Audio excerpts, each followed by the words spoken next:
세지만은 진짜 그 한일 관계에서 진짜 중요하게 우리가 봐야 할 인물입니다. 바로 박정희가 가장 존경했던 인물이고요. 한일 현대사의 마크 실력자입니다. 박정희는 불행한 친일파예요. 친일을 해볼 기회가 없었어. 준비는 너무 많이 했는데. 그런데 박정희를 제가 원조 친일파라고 하는 이유는 해방되고 20년, 15년 지난 다음부터 죽을 때까지 18년 동안 대한민국을 일본의 극우파들이 생각했었던 방향으로 끌고 왔습니다. 바로 일본이 만주국을 경영했었던 딱 그 모습 그대로. 그 모습 그대로 끌고 오는 거. 그게 가장 이제 큰 친일파고, 그 얘기는 다음번 시간에 제대로 한번 짚어보겠습니다만, 그런 걸 할 때 박정희의 사상적인 지도자가 누구였느냐. 박정희가 제일 존경한 선배. 박정희가 무슨 어려움만 닥치면은 세지마 선생님 모셔와라 해갖고 같이 술 먹으면서 더 중요한 건 한일 관계에서 더 중요한 건 이 비공식 라인인데, 낭인 야쿠자로 이 흑막으로 이어지는 부분들이 분명히 있습니다. 그 중에서 제일 이제 참선에 꼽아야 할 사람이 도요마 미수라는 두산만이라고 라는 사람인데, 이건 장군의 아들 같은 책에도 참 높이 하야시의 형님의 형님으로 이제 아주 최고 오야봉으로 나오는 사람인데, 대아시아주의 입장에서 운동을 펼친 일본 제국의 국가주의 사상가예요. 그냥 단순한 야쿠자는 아닙니다. 근데 일본 야쿠자의 시조라고 할 수 있고, 현양사라는 그 단체를 만드는데, 이 현양사가 바로 명성황후 시해의 배후 조종을 했습니다. 현양사의 별동기관처럼 갈라져 나온 게 흑룡회라고 해서, 그게 이제 우찌다 류헤이가 흑룡회를 이끌면서 한국을 왔다 갔다 했던 거고요. 일본 정계의 마쿠 거물이었고, 순원과 김옥균을 지원을 한, 그래서 아시아주의 입장에서 다른 나라의 혁명을 일본이 먼저 한다. 아주 통 크게 넣었었던 인물이죠. 이게 우찌다 류헤이, 아까 사진 봤었죠? 우리 일진회를 기술 지도했었던, 현양사의 해외 공작 파트로서 흑룡회를 만들었고, 동학혁명이 일어났을 때 천우협을 이끌고 한국에 와서 천봉준 만나자 동학당 지원을 했었던 바로 그 장본인입니다. 일진회를 움직여서 한일 합방 청원운동을 했고, 중국혁명에도 깊숙이 개입했던 인물입니다. 그 다음에 진짜로 중요한 게 세지마류죠. 아까 중앙일보가 세지마를 어떻게 다루는가를 잠깐 살펴봤는데요. 이 세지마는 진짜 한일 관계에서 진짜 중요하게 우리가 봐야 할 인물입니다. 바로 박정희가 가장 존경했던 인물이고요. 한일 현대사의 마크 실력자입니다. 일본 육사와 육군대학을 수석 졸업했다고 해서 일본 내에서는 굉장히 유명했고, 박정희도 일본 육사를 다닐 때부터 세지마라는 대단한 선배가 있어. 일부 자료에는 박정희의 직속 상관이었다고 하는데, 그건 아니었던 것 같아요. 해방 후에 관계를 맺었지만, 박정희가 세지마 선배님에 대해서는 일찍이 많이 들어서 알고 있었던 그런 사이였습니다. 대본영의 참모로서 일본의 2차 태평양 전쟁을 수행하는 핵심적인 역할을 수행하다가, 막판에 이제 관동군 참모로 나갔다가 거기서 일본이 전쟁에서 졌고 소련에 끌려와서 11년을 지냈습니다. 그러다가 돌아와서 나중에 일본 최대의 종합상사가 되는 이토추 상사의 평직원으로 입사를 해요. 근데 이토추 상사를 20년 만에 일본 최고의 종합무역상사로 키웠습니다. 그래서 박정희에게 종합상사 만들어 하고 권유를 한 장본인이기도 한데요. 이 사람이 전두환에게는 3S 정책, 서울올림픽 등을 권유했고, 그 다음에 안보 경협이라는 게 있었습니다. 80년대. 이건 한일 관계 얘기할 때 좀 자세히 다룰 기회가 있을지 모르겠습니다만, 그거의 주역으로 일본을 대표해서 한일 경협 문제를 다뤘었던 사람입니다. 그리고 낙하선의 방한과 전두환 방위를 성사시킨 장본인이고요. 노태우에게 보수대연합과 내각제 개헌을 권유했던 사람이에요. 그리고 또 하나, 자, 일본하고 한국 사이에 일본이 사과했습니까? 안 했습니까? 안 했다고 생각하는데 사실은 사과 많이 했어요. 아까 우리 허정문 선생도 사제 외교다라고 일본 우익들이 비판을 하잖아요. 사과를 너무 많이 했다는 거예요, 일본 우익은. 근데 우리 사람들은 사과를 들어본 기억이 별로 없죠. 왜? 사과답지 않았으니까. 진짜 사과는요, 여러분들 우리 살아오면서 그런 경험도 있을 거예요. 남한테 사과해야 할 일이 있을 있기도 했고 또 사과를 받을 일도 있었을 텐데 어떤 경우에는 말이 필요가 없죠.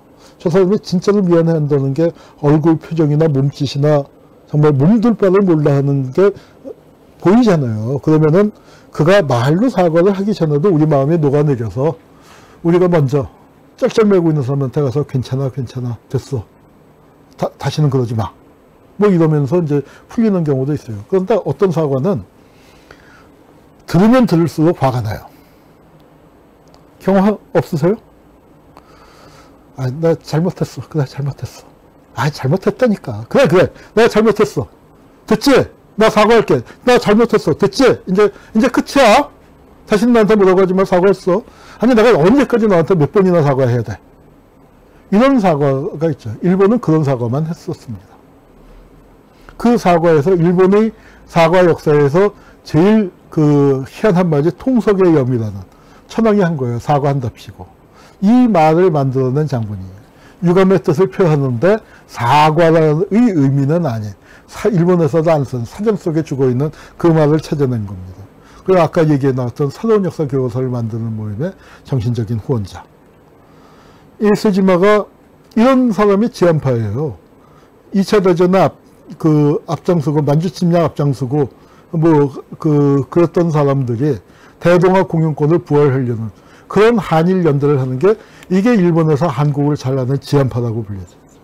이 사람을 모델로 해서 만든 게 불모지대.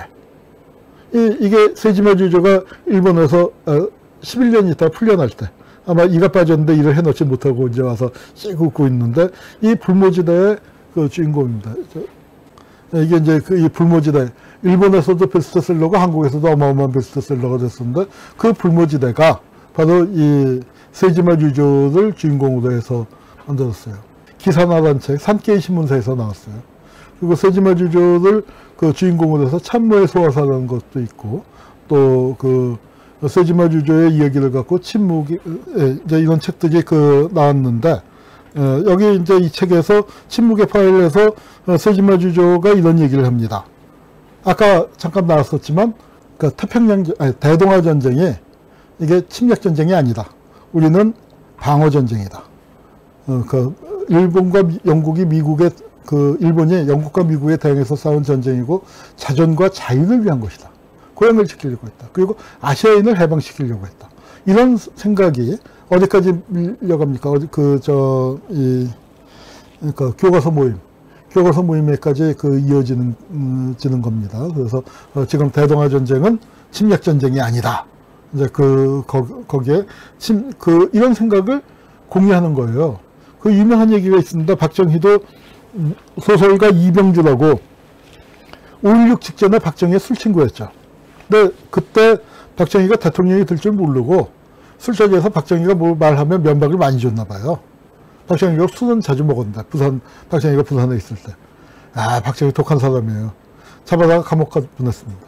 3년쯤 감옥에 보냈어요. 그래서 이제 이 양반이 감옥에서 풀려난 다음에 옛날에 박정희랑 있었던 일들을 소설에서 녹여서 썼는데 이 양반의 친한 친구가 황용주라고 있었죠. 이병주는 국제신문의 주필이었고 황용주는 부산일보 주필이고 박정희는 부산군술기지 사령관이라서 셋 다 술고래였기 때문에 술을 많이 퍼마셨는데 그때 황용주하고 박정희하고 논쟁을 했는데 황용주는 학병 출신이고 조금 진보적인 성향을 좀 갖고 있었어요. 나중에 이제 박정희 측근이 돼서 5.16 장악회 만드는 그 핵심이 됐지만 그 황용주하고 박정희하고 2.26 사건을 갖고 얘기했는데 박정희가 2.26 사건을 찬양하더라고요. 황도파 군인들. 그랬더니 박정희가 황용주가 야 정희야 너 어떻게 이 날갑바지 일본 천황을 찬양하냐. 일본이 황도파 하는 데다가 전쟁 일으키고 망했잖아 했더니 일본이 뭐가 망했냐. 지금 일본이 얼마나 잘 일어나고 있느냐. 5.16 하기 전에. 박정희가 하고 난 다음에 저희가 5.16을 한 이유가 명치유신의 지사들처럼 조국을 근대화시키고 싶다. 이러면서 툭탁툭탁 이제 싸웠다는 거죠. 그런 사고방식, 황도파의 사고방식, 세지마의 사고방식을 박정희가 갖고 있었어요. 저는 박정희가 45년 이전에 물리적으로 한 친일은 그렇게 심한 거 아니었다고 생각해요. 왜냐하면은 박정희는 친일파가 되기 위해서 준비운동만 했어요. 준비운동을 하고 준비운동을 얼마나 진짜 봄부터 소쩍새가 너무 많이 울었어. 오랫동안 울었어. 왜 군뱅이가 매미가 돼서 울려고 16년인가 17년을 땅속에서 살다가 일주일 맴맴맴 하는데 그 10몇 년을 맴맴맴만 했습니다. 대구사범이라는 한국 신민을 키워내는 기관, 그 교육기관에서 배우고 국민학교 선생님을 하다가 군관학교 갔어요. 만주군관학교에 거쳐서 일본 육사까지 해서 준비운동, 정말 문무를 겸비해서 준비운동을 했잖아요.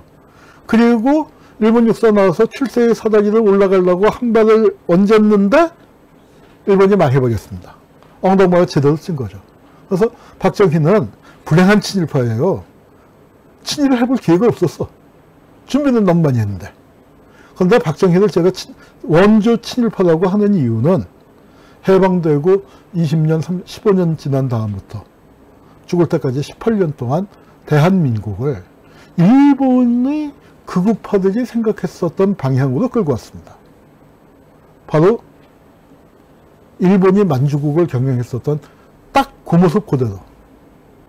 그 모습 그대로 끌고 오는 거. 그게 가장 이제 큰 친일파고, 그 얘기는 다음번 시간에 제대로 한번 짚어보겠습니다만, 그런 걸 할 때 박정희의 사상적인 지도자가 누구였느냐. 박정희가 제일 존경한 선배. 박정희가 무슨 어려움만 닥치면은 세지마 선생님 모셔와라 해갖고 같이 술 먹으면서 얘기했었던 그 세지마예요. 거기에 보면 이 기선하에 보면은 한국과 관련된 얘기들이 덜어 나오고, 그게 나온 걸 그 중앙일보에서 대서특필을 해준 겁니다. 그런데 이렇게 볼 때 큰 윤곽만 했지 디테일을 거의 안 썼어요. 디테일을 얘기했었으면은 정말 한국 현대사 다시 썼어야 했을 겁니다. 그래서 이제 이 세지마 죽은 다음에 전두환 낙하선의 회담은 내 작품이라고 했는데 이것뿐이겠습니까? 한국 정치의 큰 틀을 움직여 나간 사실은 장본인이었고, 우리가 생각하는 것보다 훨씬 더 한일 간의 밀접한 관계가 이루어졌었던 거예요. 세지마가 그렇게 했었고, 중앙일보는 그때뿐만 아니라 2005년에도 세지마를 또 전쟁을 반성하는 양심적인 군인으로, 전쟁을 반성하면은 그 대동아 전쟁은 침략 전쟁이 아니야. 그 전쟁을 반성한 모양입니다. 자, 세지마 말고 또 하나 우리가 주목해야 할 사람이 고다마 요시오예요. 우익의 거계, 정재계의 흑막, 해결사라고 불리는 인물입니다. 아까 그 본 도야마의 측근이었고, 여기는 조선에서도 살았어요. 조선에서도 살았는데, 거기다가 중국에 가서 고다마 기관이라는 첩보기관을 운영을 합니다. 뭐, 군수품 물자에서부터 마약에 이르기까지, 취급을 안 한 게 없어요. 그래서 이제 엄청난 부를 획득했고, 엄청난 골동품과 보석, 특히 일본에서 전쟁에서 진 다음에 그 보석을 한 가마니를 갖고 왔다는 거예요. 한 가마니를. 보석 알만 뽑아서. 그래서 한 가마니를 갖고 왔다고 이제 전해지는데, 바로 그런 엄청난 부를 바탕으로 해서 이제 정계 실력자로서 했는데, 이 고다마가 슬쩍한 것 중에서 전 세계 고고학계에 아주 미스터리로 되어 있는 게 그 베이징 원인의 화석이 실종됐어요. 그런데 이 화석이 실종된 거에 주역이 고다마일 것이고, 이 화석은 지금 뭐 이걸 압수수색 영장을 얻어서 찾을 수 있을란가 모르지만 많은 고고학자들이 황궁의 지하실, 천왕궁의 지하실에 있을 것이다라고 추측을 하고 있습니다. A급 전범이에요. 일본에서 이제 그러니까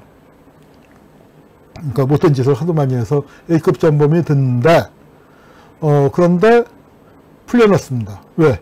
CIA에 협조하는 조건으로. 그래서 이 한중일 네트워크, 흑막 네트워크를 꽉 쥐고 있는 사람이었고, 한일 국교 정상화의 배우였고, 한국 정부에서 수교 훈장을 받았어요. 그러다가 이제 로키드 사건이 벌어지면서 이제 몰락을 하게 되는데, 이게 고다마 나이가 든 다음의 모습이고요. 한국 전쟁이 터졌을 때 메가드한테 장문의 서원을 보내서 나의 오랜 전쟁 경험으로 볼 때 이 전쟁은 10만 명 군인을 동원해도 안 된다. 동양인을 잘하는 건 동양인인데 나하고 우리 친구들이 각하 부대의 일원으로서 곧바로 한국 전선에 가서 우리가 싸우면은 문제 해결할 수 있다.